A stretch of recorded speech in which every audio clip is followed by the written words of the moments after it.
اسما کی حیثیت روشنیوں کے علاوہ کچھ نہیں ہے۔ ایک طرز کی جتنی روشنیاں ہیں ان کو کنٹرول کرنے والا اسم بھی انہی روشنیوں کا مرکب ہوتا ہے، اور یہ اسما کائنات میں موجود اشیاء کی تخلیق اور اشیاء کی تخلیق کے اجزاء ہوتے ہیں۔ مثلا انسان کے اندر کام کرنے والے تمام تقاضے اور پورے حواس کو قائم کرنے یا رکھنے والا اسم ان سب کا سردار ہوتا ہے، اور یہی اسم اعظم کہلاتا ہے۔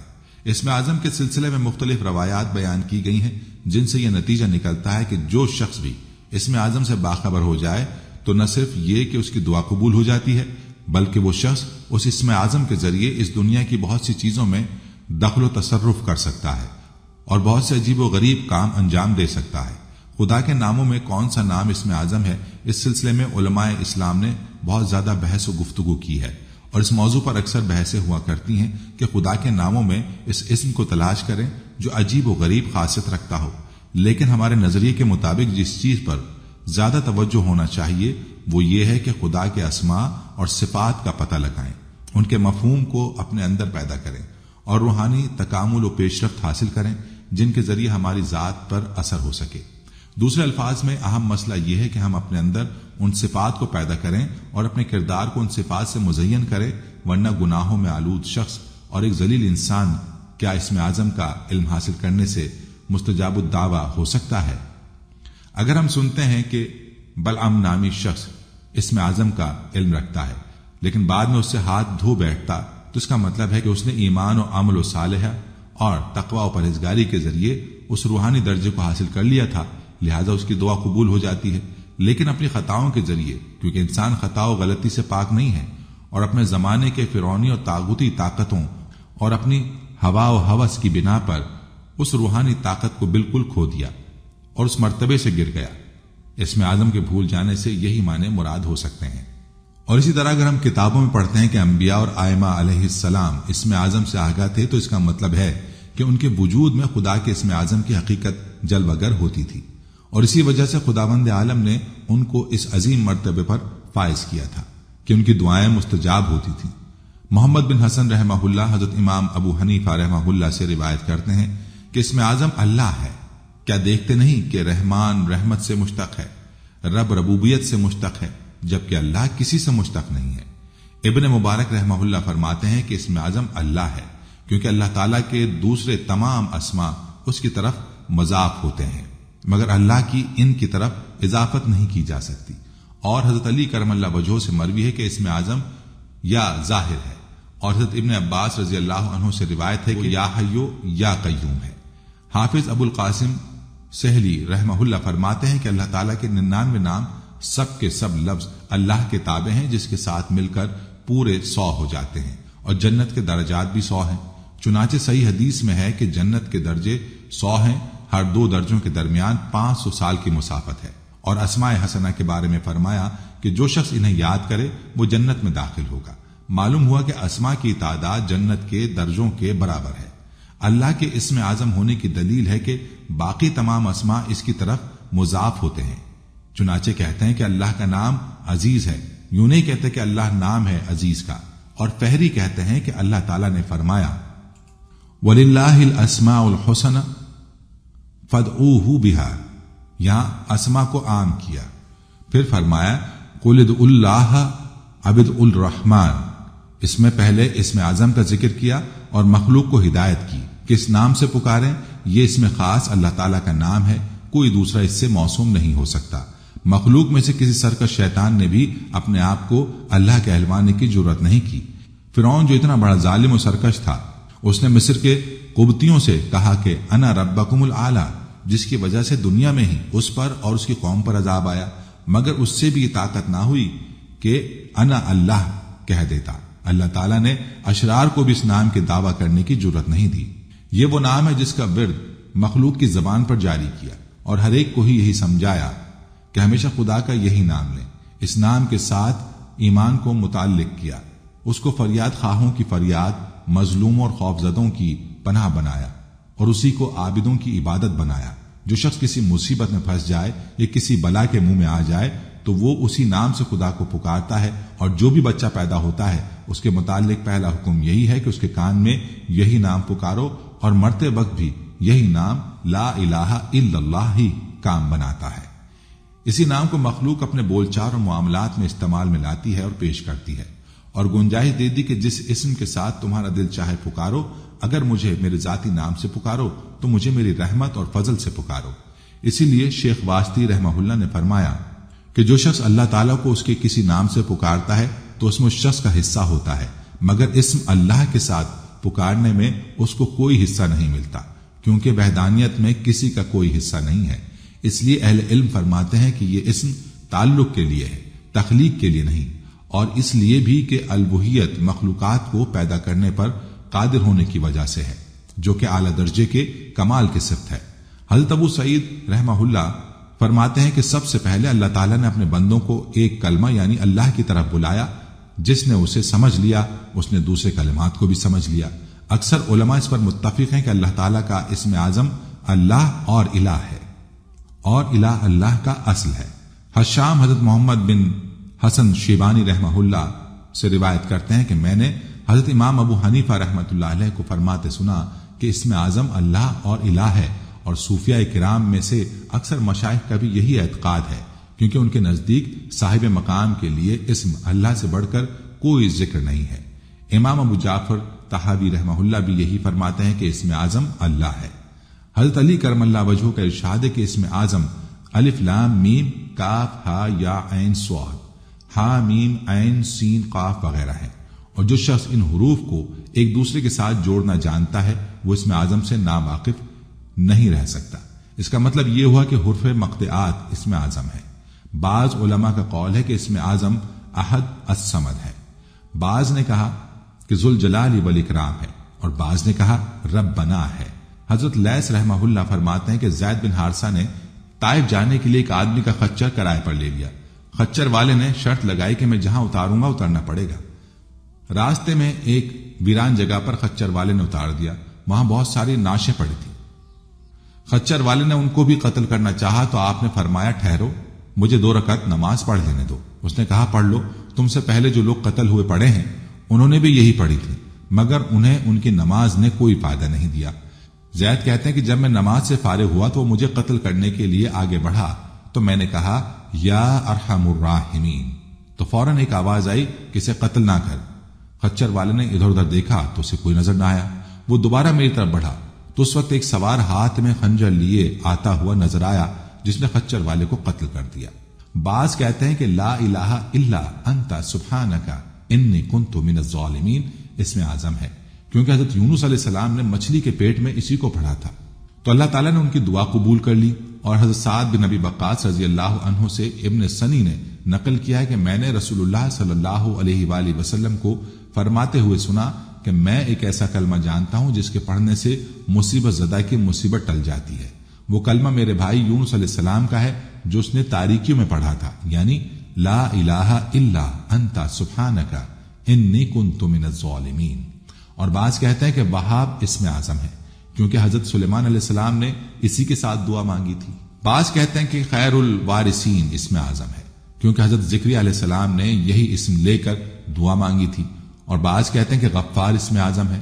ایک عارف سے سنا کہ ہر دعا مانگنے والے کی اپنی حالت کے مطابق اس کے لیے الگ اسم ہے، جس سے وہ اللہ تعالیٰ سے اپنی حاجت مانگتا ہے، اور قرین قیاس یہی بات ہے کہ ہر ایک کا اسم اعظم اس کے حالات کے موافق الگ ہوتا ہے۔ میرے ایک دوست نے بعض مشائخ کے حوالے سے نقل کیا کہ شیخ محی الدین عربی رحمۃ اللہ علیہ نے فرمایا کہ جو آدمی اپنے نام کے اعداد لے کر اللہ تعالیٰ کا کوئی ایسا اسم تلاش کر لے جس کے اعداد اس کے نام کے اعداد کے برابر ہوں، اگر ایک اسم ایسا نہ مل سکے تو 2 اسم یا 3 اسم یا 4 اسم ایسے تلاش کرے جن کے مجموعے کے اعداد اس کے نام کے اعداد کے برابر ہوں۔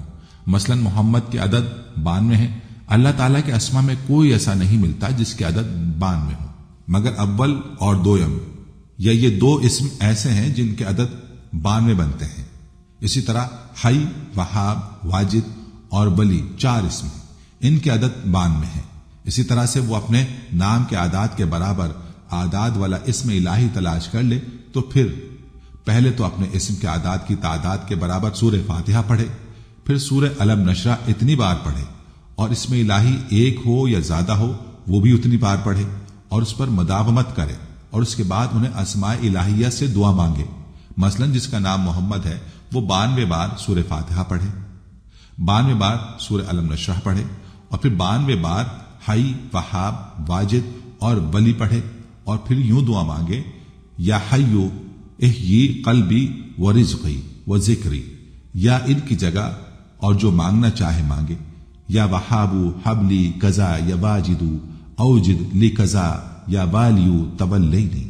بعض حضرات کا کہنا یہ ہے کہ اسم اعظم قریب ہے، بعض کے نزدیک سمیع الدعا ہے، اور بعض کے ہاں اسم اعظم سمیع العلیم ہے، اور جس کو اللہ تعالیٰ توفیق دے وہ ان سب اسماء الہیہ کو جمع کر کے دعا مانگے تو مخفی اسرار کا محرم ہو سکتا ہے اور بند خزانے کی چابی اس کو مل سکتی ہے۔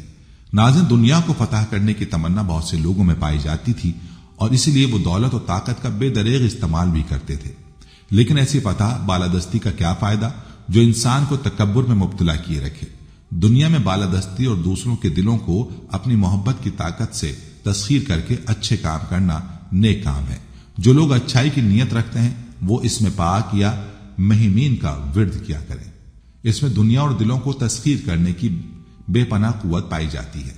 ایسا جامع الصفات اسم ربی ہے کہ کوئی بھی انسان اس کی خصوصیات جان لے تو ساری زندگی یا مہمین کا ورد جاری رکھے۔ اس کے عمل سے دشمن خوف محسوس کرتے ہیں، اس کا روب و دبدبہ ہر شخص کے دل میں بیٹھ جاتا ہے، اور اس کے سامنے سخت سے سخت دل کے لوگ بھی موم بن جاتے ہیں۔ صوفیہ کرام بتاتے ہیں کہ اس کا عامل اگر کسی حاکم کے آگے جا کر فریاد کرے اور انصاف کا طالب ہو تو حاکم اس کا استقبال یہاں کرتا ہے جیسے کہ کسی بادشاہ کا کیا جاتا ہے۔ 40 دن اس اسم پاک کو 313 مرتبہ اول و آخر 7 مرتبہ درود شریف کے ساتھ پڑھنے سے دشمن دوست بن جاتے ہیں، ظالم اپنی ہیبت کھو بیٹھتے ہیں۔ پاکیزگی اور نیت کا درست رہنا لازم ہے۔ ایک ایسا وظیفہ جو 2 ناموں کا ایک مجموعہ ہے اس کو اسم اعظم بھی کہا جاتا ہے۔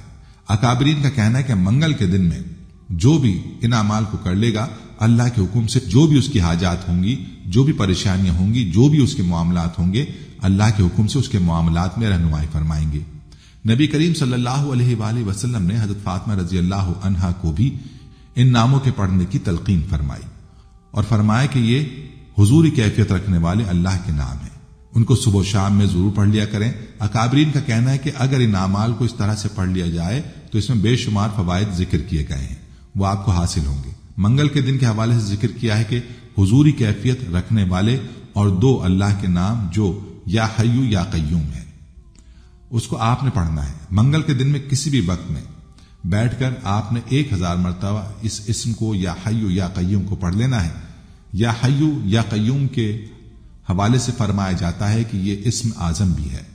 جو بھی منگل کے دن ایک جگہ پر بیٹھ کر اول و آخر 3 مرتبہ درود پاک پڑھے گا، اس کے بعد یا حیو یا قیوم پڑھے گا، اس کی فضیلت کے حوالے سے فرمایا جاتا ہے کہ اگر وہ بیمار ہوگا تو اللہ تعالیٰ اس کو شفا نصیب فرما دے گا۔ بعض شفا ہوتی ہے کہ انسان کو تھوڑا فاقہ ہوتا ہے، لیکن شفا کامل سے مراد اس کو اللہ تعالیٰ مکمل شفا نصیب فرمائیں گے۔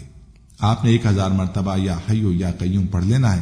چاہے تو ایک گلاس پانی کا بھر کر رکھ لیں، اس پر پھونک مار کر پی لیں اور سب گھر والوں کو پلا دیں، اور بھی زیادہ انشاءاللہ فائدہ حاصل ہوگا۔ جو بھی اس کو 1000 مرتبہ اس میں مبارک کو پڑھے گا، انشاءاللہ بیمار پڑھ کر کرے گا تو بیمار کو شفا ہو جائے گی، خود پیے گا تو اللہ اس کی عمر دراز فرما دیں گے اور قوت روحانیہ میں اس کی اللہ تعالیٰ زیادہ مدد فرما دیں گے۔ اگر کسی سخت حاجت کے موقع پر پڑھے گا تو اس کو چاہیے کہ اسی مقررہ وقت پر پڑھ کر اول و آخر درود پاک پڑھنے کے بعد اللہ پاک سے اپنی حاجت کو طلب کرے، انشاءاللہ اللہ پاک اس کی حاجت کو پورا فرما دے گا۔ ایسے مشکل کام جو انسانی سوچ اور تدبیر سے باہر ہوں، یا کوئی ایسی مہم درپیش آ گئی ہو جس کا حل ہونا بہت ہی مشکل نظر آتا ہو، تو 40 روز تک اس وظیفے کو 12500 مرتبہ روزانہ پڑھیں۔ انشاءاللہ جو کام بگڑا ہوا ہو اس میں جان پڑنے لگے گی، جو مشکل بھی درپیش ہوگی حل ہو جائے گی۔ ایک عامل کا قول ہے کہ اگر کسی کو سخت مہم درپیش ہو تو اسے چاہیے کہ وہ اور اس کے اہل خانہ مل کر 41000 مرتبہ یا حیو یا قیوم کا ورد کر کے اللہ کے حضور دعا مانگیں۔ 3 روز تک اس ورد کو بدستور جاری رکھیں، انشاءاللہ سختی دور ہوگی اور مہم سر ہو جائے گی۔ اس کے علاوہ جو شخص اس وظیفے کو اکثر ورد کرتا ہے، اللہ اس کی مشکلات کو آسان فرما دیتا ہے اور اس کی مہمات پر اسے قابو بخشتا ہے۔ اگر کوئی شدید قسم کی بیماری میں مبتلا ہو جو کہ جان لیوا ہونے کا خطرہ ہو تو بیمار بابزو حالت میں ہر وقت بکثرت یہ اسم پاک پڑھا کرے۔ اگر خود نہ پڑھ سکے تو کوئی دوسرا 1100 مرتبہ پڑھ کر پانی پر دم کرے اور مریض کو پلا دے، انشاءاللہ مریض میں زندگی کی لہر دوڑ جائے گی۔ اللہ تعالیٰ اس اسم پاک کی برکت سے شفائے کاملہ نصیب فرمائے گا۔ ایک اور قول کے مطابق اگر کوئی بیمار روزانہ پڑھے تو اس کا مرض دور ہو جائے اور شفائے کاملہ نصیب ہو۔ اگر پڑھ کر اپنے اوپر دم کرے یا کسی سے دم کرائے تو 70 مرتبہ پڑھ کر دم کرنے سے پروردگار عالم مرض کو رفع کر دیتا ہے اور بہت جلد شفا یابی حاصل ہوتی ہے، قلب کو تقویت ملتی ہے اور صحت قائم رہتی ہے۔ چونکہ یا حی یا قیوم اسم اعظم ہے، اس لیے ہر طرح کے جسمانی اور روحانی امراض میں شفا یابی کے لیے باوضو حالت میں بکثرت پڑھنے سے بہت ہی زیادہ فائدہ ہوتا ہے۔ جو کوئی کسی پریشانی میں مبتلا ہو گیا اور چاہتا ہو کہ اس کی پریشانی دور ہو جائے تو اسے چاہیے کہ باوضو حالت میں بکثرت یا حی یا قیوم پڑھے اور پھر بارگاہ الہی میں اپنی پریشانی کو رفع کرنے کی غرض سے دعا مانگے۔ انشاءاللہ تعالیٰ اس کی ہر طرح کی پریشانی اور غم دور ہو جائے گا۔ امام ترمذی رحمۃ اللہ علیہ نے حضرت ابو ہریرہ رضی اللہ عنہ سے روایت کی ہے کہ وہ فرماتے ہیں کہ حضور نبی اکرم صلی اللہ علیہ وآلہ وسلم کو جب کوئی غم پہنچتا تو آپ اپنا سر مبارک آسمان کی طرف اٹھاتے ہوئے فرماتے سبحان اللہ العظیم، اور جب دعا میں کوشش کرتے تو فرماتے یا حیو یا قیوم۔ جو شخص کسی بھی پریشانی سے ہر وقت اضطراب قلب میں مبتلا ہو اور جس کی وجہ سے اس کا دل کسی بھی کام میں نہ ٹکتا ہو تو اس کے لیے لازم ہے کہ بعد نماز عشاء سونے سے قبل باوضو حالت میں کلمہ طیبہ 41 مرتبہ، سورہ رحمان 3 مرتبہ پڑھی جائے۔ اول و آخر 21 بار درود پاک پڑھ کر اللہ تعالیٰ سے دعا مانگ کر دائیں کروٹ لیٹ کر سو جائے، انشاءاللہ تعالیٰ اسے پرسکون نیند آئے گی۔ پھر بعد از نماز فجر 41 مرتبہ کلمہ طیبہ اور 3 مرتبہ سورہ رحمان بما اول و آخر درود پاک 21 مرتبہ پڑھ کر اللہ تعالیٰ عز و جل کے حضور عاجزی اور انکساری سے اضطراب قلب کی دوری اور مشکل و پریشانی سے نجات کی دعا مانگے۔ 11 دن کا یہ عمل ہے اور اس دوران حسب توفیق صدقہ و خیرات فقراء میں تقسیم کرے۔ انشاءاللہ تعالیٰ ہر قسم کا اضطراب، قلب پریشانی اور مشکل ختم ہو جائے گی، طبیعت حشاش بشاش ہو جائے گی۔ جو شخص اس اسم کو 1000 مرتبہ ہر نماز کے بعد پڑھنے لگے تو اس کا دل دنیا سے متنفر ہو جائے گا، یاد الہی کی طرف خوب مائل ہوگا، نماز اور نوافل پڑھنے کو دل چاہے گا، یعنی اس اسم کو پڑھنے سے دل اللہ کی عبادت میں خوب لگتا ہے، جس سے اللہ کا عشق حاصل ہوگا، اور جو شخص اللہ کی محبت اور عشق کی طرف مائل ہو جاتا ہے اس کا ایمان بے حد مضبوط ہو جاتا ہے، وہ اللہ کی خاطر جینے لگتا ہے اور اس کے دل سے دنیا کم ہو جائے گی۔ بہرکیف جو خلوص دل سے اس کا نام لینے لگتا ہے وہ اس کا بن جاتا ہے اور اللہ اس پر مہربان ہو جاتا ہے۔ چشم خلائق میں معزز و محترم ہونے کی غرض سے اور اس مقصد سے کہ جہاں بھی جائے ہر کوئی اس کی عزت کرے، لوگوں میں مقبول ہو جائے، تو چاہیے کہ ہر نماز کے بعد جمعرات کے دن 300 مرتبہ کلمہ طیبہ لا الہ الا اللہ محمد الرسول اللہ پڑھے، اول و آخر درود پاک پڑھے اور نماز فجر کے بعد ذیل میں دیا ہوا نقشہ مبارک دیکھے۔ اللہ تعالیٰ عز و جل کے فضل و کرم سے مطلوبہ مقصد میں کامیابی ہوگی۔ جہاں بھی جائے گا لوگوں کے دلوں میں اپنے لیے عزت و احترام پائے گا، ہر کوئی اخلاق سے پیش آئے گا۔ دل کی مضبوطی، اگر کسی کا دل کمزور ہو اور معمولی سی بات پر بھی وہ گھبرا جاتا ہو، سخت پریشان ہو جاتا ہو، تو اسے چاہیے کہ وہ روزانہ باوضو حالت میں 1000 مرتبہ اللہ کا ذکر کرے۔ انشاءاللہ تعالیٰ اس اسم اعظم کی برکت سے اس کا قلب مضبوط ہو جائے گا، دل کی کمزوری دور ہو جائے گی، اللہ تعالیٰ اسے ہمت اور قوت عطا فرمائے گا۔ جو کوئی اس بات کا خواہاں ہے کہ اس کا دل عبادت الہی میں ذوق و شوق کے ساتھ مشغول رہے، اللہ تعالیٰ کی اطاعت میں مستعدی اور آمادگی بہت زیادہ پیدا ہو جائے، وہ عبادت کرتے ہوئے حلاوت اور سکون محسوس کرے، چستی اور تروتازگی کا احساس موجود رہے، تو اسے چاہیے کہ وہ نماز فجر کی ادائیگی کے بعد اسی جگہ قبلہ رخ ہو کر بیٹھا رہے اور طلوع آفتاب تک بکثرت یا حی یا قیوم پڑھے اور ہر روز یہ عمل کرے۔ انشاءاللہ تعالیٰ اسے اطاعت میں مستعدی اور چستی حاصل ہوگی۔ جو کوئی چاہے کہ وہ چشم خلائق میں معزز ہو جائے، لوگ اس کے ساتھ حسن و سلوک سے پیش آئیں اور یوں محسوس ہو کہ گویا مخلوق خدا کے دل اس کی مٹھی میں ہے، تو اس مقصد کے لیے حضرت شیخ بونی رحمت اللہ علیہ فرماتے ہیں کہ جو کوئی صبح صادق کے وقت بکثرت یا حی یا قیوم پڑھنے پر مداومت کرے تو انشاءاللہ تعالی مخلوق کے دل اس کے لیے مسخر ہوں گے۔ اس اسم کو بکثرت پڑھنے والا جانی و مالی نقصان سے محفوظ رہتا ہے، کسی بھی قسم کی آفت و مصیبت میں اسے گزند نہیں پہنچتی، بڑے بڑے خطرات اور بڑے بڑے خطرات میں گر جانے کے باوجود وہ امن و عافیت میں رہتا ہے اور سلامتی سے لوٹتا ہے۔ یا حیو یا قیوم کا ورد کرنے والے کو اللہ تعالیٰ سدا خوشیاں اور کامیابیاں عطا کرتا ہے۔ ایسے ہی اگر کوئی شخص روزانہ 300 مرتبہ یا حیو یا قیوم پڑھنا اپنا معمول بنا لے تو اللہ تعالیٰ اس کے دل کو مدام و مسرور رکھتا ہے اور اسے بکثرت پڑھنے والے کی عمر میں اللہ تعالیٰ درازی اور خیر و برکت عطا فرماتا ہے۔ اگر کسی شخص کی کوئی چیز گم ہو گئی ہو اور صاحب دعوت کو اس کی خبر نہ ہو تو اسے چاہیے کہ رات کو سوتے وقت اس ورد کو 7 دن تک روزانہ 5200 مرتبہ پڑھے۔ انشاءاللہ گمشدہ چیز کے متعلق خواب میں معلوم ہو جائے گا۔ اگر کسی نے چرائی ہوگی تو اس کے دل پر اتنا خوف طاری ہوگا کہ چرانے والا کسی بہانے سے خود بخود اسے واپس دے جائے گا۔ اگر کسی کو ناحق قید میں ڈال دیا گیا ہو تو وہ ہر نماز کے بعد 700 مرتبہ یہ اسم مبارک یعنی یا ذل جلال والاکرام پڑھ کر اللہ تعالیٰ سے دعا مانگے، اللہ تعالیٰ جلد رہائی کے اسباب پیدا فرما دے گا اور قید سے رہائی عمل میں آ جائے گی۔ اگر کوئی شخص ہر روز یا ذل جلال والاکرام کو کثرت سے پڑھنے کا معمول بنا لے تو اللہ تعالیٰ اسے غنی کر دیتا ہے اور اس کے ذریعہ معاش کو بجا طور پر حفاظت فرماتا ہے۔ رزق میں فراخی ہو جاتی ہے اور خرچ اخراجات کے لیے مال میں کمی پیدا نہیں ہوتی۔ غرض یہ کہ رزق حلال میں ہر طرح سے خیر و برکت قائم رہتی ہے۔ فضائل ذکر میں ایک بزرگ کا واقعہ لکھا ہے کہ ان کو اسم اعظم آتا تھا۔ اسم اعظم حق تعالیٰ کا وہ مبارک نام کہ جس کے طفیل ہر دعا قبول ہوتی ہے۔ ایک فقیر ان کی خدمت میں حاضر ہوئے اور ان سے استدعا کی کہ حضرت آپ مجھے اسم اعظم سکھا دیجیے۔ انہوں نے فرمایا تم میں اہلیت و قابلیت نہیں ہے۔ فقیر نے کہا کہ مجھ میں اس کے سیکھنے اور عمل کرنے کی استعداد ہے۔ بزرگ نے ان کا امتحان لینا چاہا اور فرمایا کہ اچھا فلاں جگہ جا کر بیٹھ جاؤ اور وہاں جو واقعہ پیش آئے اس کی مجھے آ کر خبر دو۔ فقیر اس جگہ گئے، دیکھا کہ ایک ضعیف العمر شخص گدھے پر جنگل سے سوکھی لکڑیاں لادے ہوئے آ رہا ہے۔ سامنے سے ایک سپاہی آیا جس نے اس بوڑھے آدمی کو مار پیٹ کی اور لکڑیاں بھی چھین لی۔ فقیر کو اس سپاہی پر بہت غصہ آیا۔ واپس آ کر وہ بزرگ کو سارا واقعہ سنایا اور ساتھ یہ بھی کہا کہ اگر مجھے اسم اعظم آ جاتا تو میں اس سپاہی کے لیے بد دعا کرتا۔ ان بزرگ نے فرمایا کہ اس لکڑی والے بزرگ سے ہی میں نے اسم اعظم سیکھا تھا۔ دیکھو انہوں نے باوجود اسم اعظم جاننے، عامل ہونے اور قدرت رکھنے کے اس سپاہی کے لیے بد دعا نہیں فرمائی اور صبر و تحمل سے کام لیا۔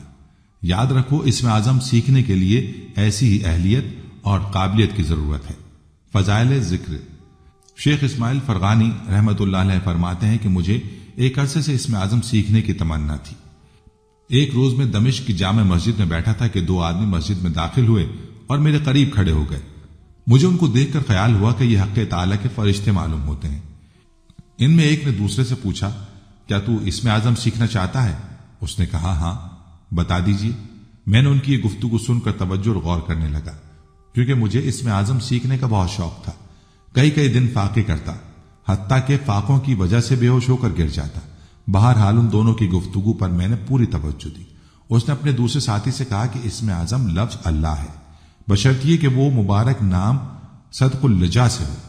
شیخ اسماعیل رحمۃ اللہ علیہ فرماتے ہیں صدق اللجا کا مطلب ہے اسم اعظم کہنے والے کی حالت اس وقت ایسی ہو جیسے کوئی شخص دریا میں غرق ہو رہا ہو اور کوئی بھی اس کو بچانے والا نہ ہو، تو ایسے وقت میں جس خلوص سے نام لیا جائے گا وہ حالت مراد ہے۔ اسم اعظم معلوم کرنے کے لیے بڑی اہلیت اور بڑے ضبط و تحمل کی ضرورت ہے۔ ناظرین، حضرت ابو ہریرہ رضی اللہ عنہ سے مروی ہے کہ رحمت عالم صلی اللہ علیہ وآلہ وسلم نے ارشاد فرمایا بے شک اللہ تعالیٰ کے 99 نام ہیں، یعنی 100 میں ایک کام۔ جس نے ان کو یاد کیا یا ان کو پڑھا یا ان کے معنی جانے اور ان پر عمل کیا اور محفوظ کر لیا وہ جنت میں داخل ہوگا۔ صحیح بخاری۔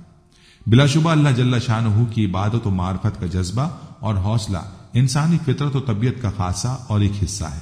یہی وجہ ہے کہ اس دنیا کے انسان اپنے خالق حقیقی مالک کے وجود کو دیکھا تو نہیں، لیکن اس کے باوجود جب کبھی اس کی زندگی میں کوئی خوشگوار واقعہ پیش آتا ہے تو عموماً جبین انسانی میں سجدہ شکر مچلنے لگتا ہے اور جی چاہتا ہے کہ اس اندیکھی غیبی ہستی کا شکر ادا کرے۔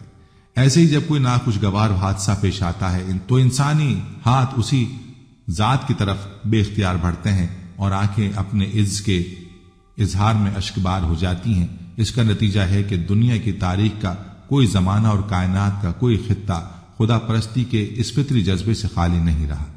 ہمیشہ سے دنیا والے اسی کو یاد کرتے اور پکارتے ہیں۔ اللہ جل شانہ کو ہر اس نام سے پکار سکتے ہیں جو اس کے شایان شان ہو۔ اللہ جل شانہ کی ذات منبل کلمات کو ہر قوم و مذہب کے لوگوں نے آج تک مختلف ناموں سے اللہ مانا اور پکارا ہے، مانتے اور پکارتے ہیں۔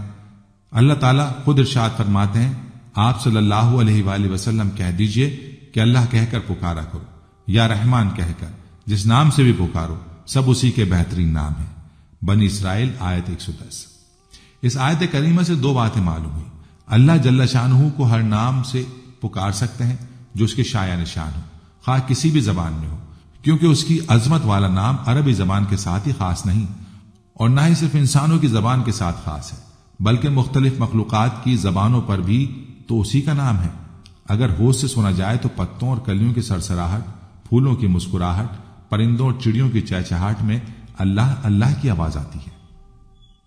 دوسری بات یہ واضح ہو گئی کہ اللہ جل شانہ کے بہت سے بہتر نام ہیں، بلکہ تمام بہترین نام اسی کے ہیں۔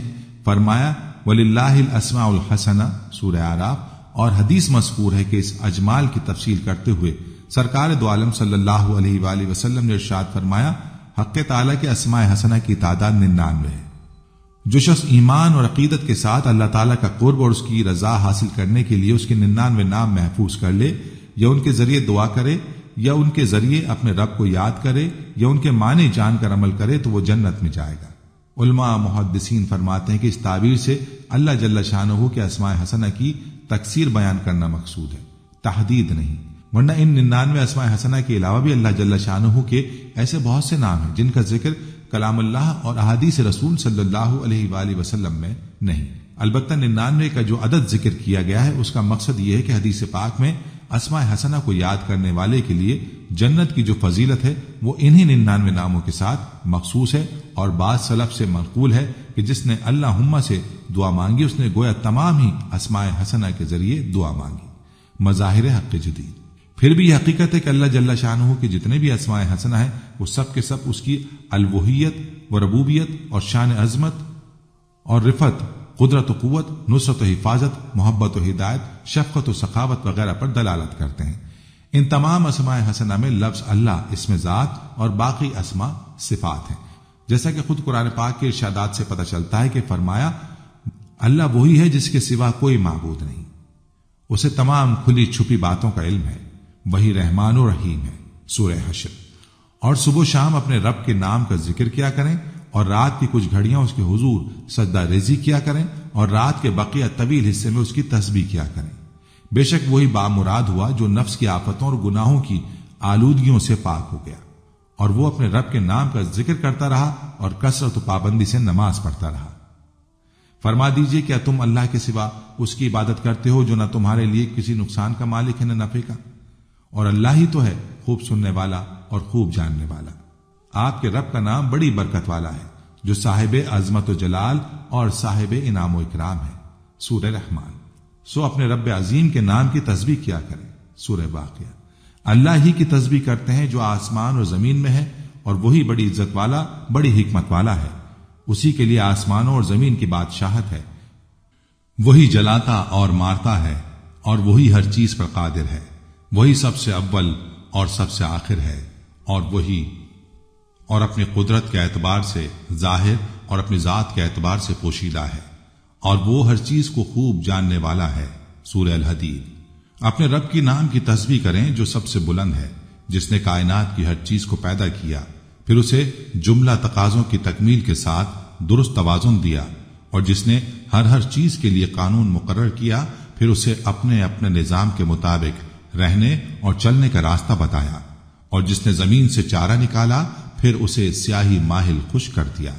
یہاں اسماء حسنہ میں لفظ اللہ کو اسم ذات قرار دیا اور موصوف بنایا، اور دوسرے اسماء حسنہ کو صفت بنایا۔ پھر عجیب بات یہ ہے کہ اس کی شان عظمت اس کے ہر عظیم الشان نام سے بھی ثابت ہوتی ہے۔ ذات خدا بندی کو اللہ اسی لیے تو کہتے ہیں کہ وہ نہایت ہی اعلیٰ و عرفہ اور بلند و بالا ہے۔ اللہ تعالیٰ کی ذات و صفات اتنی بلند ہیں کہ پستی کا امکان ہی نہیں۔ وہ عز و فنا سے بلند، وہ ذوف سے بلند، فقر و محتاجی سے بلند، سونے اور اونگنے سے بلند، کمزوری اور سستی سے بلند، ہر قسم کے نقص و عیب اور وہم و گمان سے بلند۔ اس کی بلندی کے سامنے تمام بلندیاں ہیچ ہیں، اس کے علم کے سامنے سب علوم جہالت اس کی سماعت کے سامنے سب کی سماعت بہراپن، اس کی بصارت کے سامنے سب کی بصارت اندھاپن، اس کی فصاحت کے سامنے سب کی فصاحت گونگاپن، اس کے وجود کے سامنے سب کا وجود کالعدم۔ وہ اس قدر بلند و بالا ہے کہ عظمتوں کی معراج اور بلندیوں کی انتہا اسی کے لیے ہے۔ لفظ اللہ حق تعالی کے ساتھ خاص ہے۔ جس طرح اللہ جل شانہ کی ذات و صفات بلند و بالا ہیں، ان میں اس کا کوئی ثانی اور شریک نہیں، اسی طرح اس کا اسم ذات بھی بلند و بالا ہے، اس میں بھی اس کا کوئی ثانی نہیں۔ اسی لیے علماء نے فرمایا کہ لفظ اللہ حق تعالی شانہ کے ساتھ خاص ہے، لہذا لفظ اللہ سے حق تعالی ہی کو موسوم کیا جا سکتا ہے، اس کے علاوہ کسی کو نہیں۔ ارشاد ربانی ہے، کیا کوئی اور ہے جو اللہ کے نام سے موسوم ہو؟ سورہ مریم۔ لفظ اللہ کی ایک زبردست خصوصیت یہ ہے کہ قرآن کریم میں لفظ اللہ تقریباً 2940 مرتبہ آیا ہے۔ حکایتوں کا گلدستہ، حتیٰ کہ جمہور اہل علم نے تو لفظ دنیا اللہ ہی کو اسم اعظم قرار دیا۔ شیخ عبد القادر جیلانی فرماتے ہیں کہ اگر لفظ اللہ زبان سے اس حال میں ادا کیا جائے کہ دل میں اللہ تعالیٰ کے علاوہ کچھ نہ ہو، تب لفظ اللہ اسم اعظم ہے۔ لفظ اللہ تو ایسا بابرکت نام ہے کہ اگر خدا نخواستہ غفلت کے ساتھ لیا جائے تب بھی برکت سے خالی نہیں، پھر عظمت کے ساتھ لینے کی کیا فضیلت ہوگی۔ اللہ جل شانہ کا مقدس نام تو اس وقت بھی تھا جب کائنات میں کچھ بھی نہ تھا، اور اس وقت بھی تھا جب کچھ بھی باقی نہ رہے گا۔ اللہ جل شانہ کا مقدس نام ہی کائنات کی اصل روح اور جان ہے۔ یہ دنیا کی بستی اس وقت تک آباد رہے گی جب تک کسی ایک کی زبان پر بھی یہ مقدس نام جاری رہے گا، اور جس وقت کوئی زبان بھی اللہ اللہ کا ورد کرنے والی باقی نہ رہے گی، اس وقت بساط عالم کو لپیٹ دیا جائے گا۔ آسمان کی قندیلیں بجھا دی جائیں گی، دریاؤں اور سمندروں کا پانی خشک ہو جائے گا، نظام عالم درہم برہم ہو جائے گا۔ مشکات۔ اللہ جل شانہ کی ذات جیسے عظیم ہے، اس کا مقدس نام بھی اسی طرح عظیم ہے، اور عظمت سے اس کا مقدس نام لینے والا بھی عظیم ہے۔ حضرت تھانوی فرماتے ہیں کہ اللہ رب العزت کا نام اتنا ہی عظمت والا ہے کہ اگر ہم 1000 بار بھی مشک اور عنبر سے اپنی زبان دھو کر اس کا مقدس نام لیں تو اس کے تقدس کا حق ادا نہیں کر سکتے، لیکن یہ اس کا انعام و احسان ہے کہ اس نے اپنا مقدس اور عظیم نام ہماری ناپاک اور حقیر زبان پر بآسانی جاری فرما دیا۔ اب جو اس پاک نام کا ورد زبان پر رکھے گا، اس کی زبان اور جسم پاک ہو جائیں گے۔ ناظرین، ایک حدیث ہے، تمہاری دعائیں قبول ہوتی ہیں جب تک جلدی نہ کرو، کہ میں نے دعا کی اور اب تک قبول نہیں ہوئی۔ صحیح مسلم۔ حضرت عبداللہ بن عباس رضی اللہ تعالیٰ عنہ سے روایت ہے کہ امیر المومنین حضرت عثمان رضی اللہ تعالیٰ عنہ نے پیارے آقا ہم غریبوں کے داتا صلی اللہ علیہ وآلہ وسلم سے بسم اللہ الرحمن الرحیم کی فضیلت کے بارے میں معلوم کیا، تو نبی کریم صلی اللہ علیہ وآلہ وسلم نے ارشاد فرمایا، یہ اللہ عزوجل کے ناموں میں سے ایک ہے، اور اللہ عزوجل کے اسم اعظم اور اس کے درمیان ایسا ہی قرب ہے جیسے آنکھ کی سیاہی اور سفیدی کے درمیان۔ مستدرک الحاکم۔ اعلی حضرت امام احمد رضا رحمۃ اللہ علیہ کے والد ماجد مولانا نقی علی خان رحمۃ اللہ علیہ نے بعض علماء امت رحم اللہ الاجمعین کے حوالے سے بسم اللہ الرحمن الرحیم کو اسم اعظم لکھا ہے، اور حضور غوث اعظم رحمۃ اللہ علیہ سے منقول ہے کہ بسم اللہ عارف یعنی اللہ کریم کو پہچاننے والا کی زبان سے ایسے ہے جیسے کلام خالق عز و جل سے کن ہے۔ حضرت سیدنا احمد بن علی البونی رحمۃ اللہ علیہ فرماتے ہیں کہ حضرت سیدنا شیخ ابو العباس احمد بن علی ارشاد فرماتے ہیں کہ جو بلا ناغہ 7 دن تک بسم اللہ الرحمن الرحیم 786 مرتبہ بما اول و آخر درود پاک کے پڑھے تو انشاءاللہ پڑھنے والے کی ہر حاجت پوری ہوگی، اب وہ حاجت خواہ کسی بھلائی کے پانے کے لیے ہو یا برائی کو دور کرنے کے لیے ہو یا رزق میں ترقی کے لیے ہو۔ شمس المعارف صفحہ 37۔ حضرت محبوب الہی حضرت نظام الدین اولیاء رحمۃ اللہ علیہ کا ایک مختصر واقعہ سنانا چاہوں گا۔ ایک دن آپ کی کنیز نے عرض کی، حضور اگر آپ مجھے اجازت مرحمت فرما دیں تو بہت مہربانی ہوگی کہ جس مقصد کی بنا پر غلامی کی تھی وہ آرزو ناتمام رہی۔ حضرت نظام الدین اولیاء رحمۃ اللہ علیہ نے جب اپنی کنیز کا یہ کلام سنا تو ارشاد فرمایا، تم کیا کہنا چاہتی ہو، کھل کر کہو۔ وہ کنیز عرض کرنے لگی، حضور آپ کی ولایت کی دھوم سنی تھی، سنا تھا کہ شہنشاہ علاء الدین خلجی بھی صرف ایک مرتبہ کی حاضری کی اجازت کے لیے ایک مدت سے تڑپ رہا ہے، پورا ہندوستان آپ کے عشق میں گرفتار ہے، اور یہ بھی سنا ہے کہ بابا فرید رحمۃ اللہ علیہ کے نور نظر کی مثل پورے ہندوستان میں نظر نہیں آتی، لیکن حضور معاف کیجیے گا، مجھے آپ کی ذات میں کوئی ایسی نشانی نظر نہیں آتی کہ میرا دل بھی آپ کو ولی کہے۔ حضرت نظام الدین اولیاء رحمۃ اللہ علیہ نے ارشاد فرمایا، اچھا ہمیں بھی تو بتاؤ کہ اللہ کریم کے دوستوں کی کیا نشانیاں ہیں۔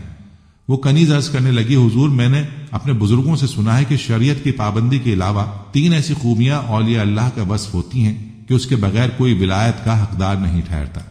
نمبر 1، اللہ کے ولی کو کوئی نہ کوئی مرض لاحق رہتا ہے جبکہ آپ بالکل تندرست ہیں۔ اللہ کا ولی اپنے ہاتھ سے محنت کر کے کھاتا ہے جبکہ آپ کوئی کام نہیں کرتے۔ اللہ کے ولی کے بدخواہ بہت ہوتے ہیں جبکہ یہاں تو ہندوستان کے بادشاہ بھی آپ کا غلام ہے، لہذا آپ کو کوئی برا نہیں کہتا۔ حضرت نظام الدین اولیاء رحمت اللہ علیہ نے مسکرا کر ارشاد فرمایا، میں نہیں چاہتا کہ تو میرے بارے میں بدگمانی کا شکار رہ کر اپنی آخرت کو برباد کرے، لہذا تجھے آج وہ راز کی بات بتاؤں گا جسے میرے قریبی لوگ بھی نہیں جانتے۔ اس کے بعد آپ نے اپنی کمر مبارک سے اپنا کرتا مبارک کچھ اونچا کیا، جس کے سبب آپ کی کنیز کو آپ کی کمر مبارک کا وہ زخم نظر آ گیا جو ناسور کی شکل اختیار کر گیا تھا۔ اس کے بعد آپ نے کنیز کو اشارہ کیا کہ کمرے میں موجود دری کو اٹھائے، تب اس کنیز نے دری کے نیچے کھجور کے پتے دیکھے جن سے نامکمل چٹائیاں بنی پڑی تھیں۔ آپ نے فرمایا، اللہ کا ایک بندہ آتا ہے اور میں اسے کچھ چٹائیاں بنا دیتا ہوں جس سے میرا خرچ پورا ہو جاتا ہے۔ اب رہا تیرا تیسرا سوال، تو اس کا جواب ابھی نہیں، شام ڈھلنے کے وقت دوں گا۔ لہذا جو ہی شام ڈھلی، حضرت نظام الدین اولیاء رحمت اللہ علیہ نے اس کنیز کو اپنے ساتھ آنے کا حکم دیا۔ ابھی آپ آستانے سے کچھ ہی دور پہنچے تھے کہ چند منچلے نوجوانوں نے آپ کے ساتھ ایک خوبرو عورت کو دیکھ کر فقرہ کسا، دیکھو دیکھو، جنہیں زمانہ اللہ کا ولی سمجھتا ہے اندھیرے میں کہاں جا رہے ہیں۔ آپ رحمت اللہ علیہ اس کنیز کو دوسرے راستے سے آستانے واپس لے آئے۔ ناظرین، اگر ساری گفتگو کا خلاصہ بیان کیا جائے تو اللہ کے ہر نام میں شفا ہے اور ہر کسی کی اپنی برکت اور فضیلت ہے۔ انسان جب کسی اسم کو اپنے مسئلے کے حساب سے اپناتا ہے یا کسی سے کوئی وظیفہ پوچھ کر اسے صدق دل سے کرتا ہے اور اس کے بعد اسے اس سے فائدہ حاصل ہو تو وہی عمل یا ذکر اس کے لیے اسم اعظم بن جاتا ہے۔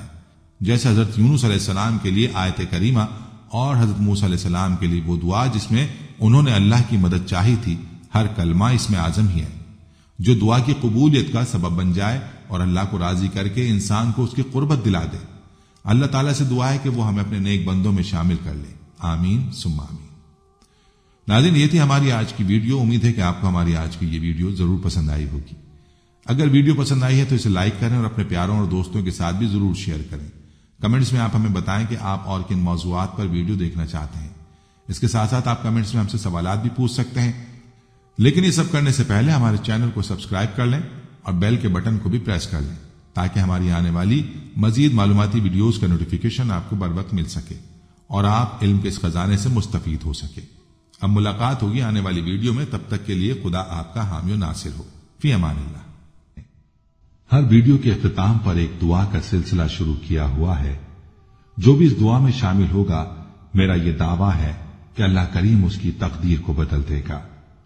پہلے میرے تمام ساتھی، مائیں، بہنیں سب مل کر میرے ساتھ درود شریف پڑھنے اور کثرت کے ساتھ کمنٹس میں آمین لکھیں۔ اللہ اس آمین کو لکھنے کی برکت سے آپ کی اور میری تقدیر بدل دے گا۔ درود ابراہیمی پڑھ لیں، اللہم صلی علی محمد وعلی آل محمد کما صلیت علی ابراہیم وعلی آل ابراہیم انک حمید مجید، اللہم بارک علی محمد وعلی آل محمد کما بارکت علی ابراہیم وعلی آل ابراہیم انک حمید مجید۔ اے اللہ، ہم تیرے گناہگار بندے، ہم تیرے خطا کار بندے، ہم تیرے عاجز بندے تیری پاکی بیان کرتے ہیں اور تیرے آگے دعا کے لیے ہاتھ پھیلاتے ہیں۔ ہماری خطاؤں کو معاف فرما، ہمارے گناہوں کو معاف فرما۔ اے اللہ، ہم اپنے اگلے پچھلے صغیرہ کبیرہ، چھوٹے بڑے سبھی گناہوں، خطاؤں اور نافرمانیوں کی تجھ سے معافی مانگتے ہیں۔ اے اللہ، اے رب العزت، ہم اپنے گناہوں سے توبہ کرتے ہیں، ہماری توبہ قبول کر لے۔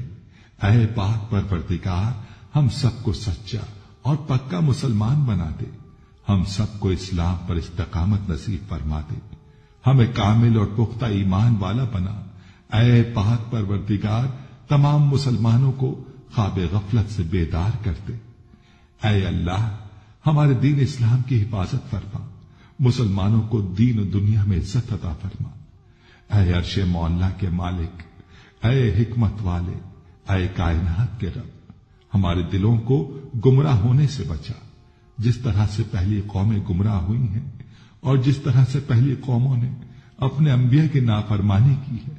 اے اللہ تو ہمیں ایسی نافرمانی سے بچا۔ اے اللہ تو ہمیں ان عذابوں سے بچا جو تو نے پچھلی قوموں پر نازل کیے ہیں۔ اے اللہ تو ہمیں ان تمام گناہوں سے بچا جن گناہوں میں پچھلی قومیں مبتلا ہوئی ہیں۔ اے مولا کریم تو ہماری حفاظت فرما ہر اس فعل سے جو تیری ناراضگی اور تیرے غضب کا سبب بنا۔ اے اللہ ہماری زندگی کو اپنی چاہت کے مطابق ڈھال دے، ہمیں صرف اور صرف نیکی کی توفیق عطا فرما، ہم نیکی کی باتوں کو سننے والے بن جائیں اور ان پر عمل کرنے والے بن جائیں، اور نیکی کی باتوں کو پھیلانے کی ہمیں توفیق عطا فرما۔ اے اللہ یہ دور فتنے کا دور ہے، امت کے اندر ہر طرح کے گناہ پائے جاتے ہیں، تو ہمارے حال پر رحم فرما اور ہمیں گناہوں سے بچنے کی توفیق عطا فرما۔ اے اللہ تو کریم ہے، تو رحیم ہے، تو رحمان ہے، تو غفور الرحیم ہے، تو ہمارے گزشتہ گناہوں کو معاف فرما دے اور آئندہ کے لیے ہمیں گناہوں سے بچنے کی توفیق عطا فرما۔ اے اللہ ہمارے تن من، ہمارے دل کو، دماغ کو، روح کو، جسم کو پاکیزہ بنا دے، ہمارے دلوں پر لگے زنگ کو، ہمارے دلوں پر جمی گندگی اور میل کو اپنی رحمت سے دھو ڈال۔ اے اللہ ہمیں اپنے عذاب اور رسوائی سے بچا۔ اے پاک پروردگار تمام مسلمانوں کی افلاس، سستی اور غفلت سے حفاظت فرما۔ یا اللہ اسلام کا بول بالا فرما، اسلام کا جھنڈا بلند فرما۔ اے اللہ کل امت محمدیہ کو حشر کی رسوائی سے پناہ عنایت فرما۔ اے اللہ ہم سے راضی ہو جا، ہمیں شیطان اور نفس کے شر سے بچا۔ اے پاک پروردگار ہمارے قدموں کو صراط مستقیم پر قائم رہنے والا بنا دے، ہم پر اپنی خاص رحمت نازل فرما اور اپنے قہر و غضب سے بچا لے۔ اے اللہ ہمیں ان لوگوں کی صحبت عطا فرما جو کہ تیرے پسندیدہ بندے ہوں، اور ہمیں تجھ سے قریب کر دیں، جو تیری یاد دلاتے رہیں اور ہمارے ایمان میں اضافے کا سبب بنے، اور ہماری نیکی کے سفر کی منزل جنت ہو اور تیری رضا کا حصول ہو۔ اے اللہ ہمیں وہ طاقت نہ دے جس سے ہم دوسروں کو کمزور کر دیں، ہمیں وہ دولت نہ دے جس کی خاطر ہم دوسروں کو غریب سمجھیں، ہمیں وہ علم نہ دے جسے ہم اپنے سینے میں چھپا کر رکھیں، ہمیں وہ بلندی نہ دے کہ ہمیں پستی میں کچھ نظر نہ آئے، ہمیں وہ سب کچھ دے جو ہم دوسروں میں بانٹ سکیں اور سب کے برابر ہو جائیں۔ اے پاک پروردگار کوئی کام آسان نہیں مگر تو جسے آسان کر دے، اور جب تو چاہتا ہے مشکل کو آسان کر دیتا ہے۔ یا اللہ جتنے بھی مسلمان بہن بھائی مشکل میں ہیں ان کی مشکلات کو آسان فرما دے۔ یا اللہ ہمیں کبھی بھی کسی بھی حالات میں مشکلوں اور پریشانیوں میں، خوشیوں میں، راحتوں میں کبھی بھی اکیلا مت چھوڑنا۔ اے پاک پروردگار ہماری کوشش یہی ہے کہ ہم نیکی کی بات کو پھیلائیں تاکہ تمام انسان ان گناہوں سے خود کو بچا سکیں جن گناہوں کی وجہ سے گزشتہ قوموں پر عذاب نازل ہوئے۔ اے مولا کریم نیکی کی ان باتوں کو پھیلانے میں تو ہماری مدد و نصرت فرما اور ہمیں نیکی کی باتوں کو پھیلانے کی توفیق عطا فرما۔ اے اللہ نیکی کی باتوں کو پھیلانے کی ہماری اس کوشش کو قبول فرما اور ہماری اس کاوش کو ہماری نجات کا ذریعہ بنا۔ یا اللہ ہماری ان تمام حاجات کو، ہماری ان تمام دعاؤں کو جو ہمارے لبوں سے ادا ہوئیں یا جو ہمارے دلوں میں ہیں، اپنے حضور شرف قبولیت عطا فرما۔ ہمیں اپنے در سے خالی ہاتھ نہ لوٹانا، ہماری جھولی کو بھر دینا۔ اے تمام جہانوں کے مالک دنیا سے رخصت ہوتے وقت ہماری زبان پر کلمہ طیبہ جاری فرمانا اور قیامت کے دن ہمیں اپنے عرش کے سائے میں جگہ عطا فرمانا۔ آمین آمین آمین یا رب العالمین۔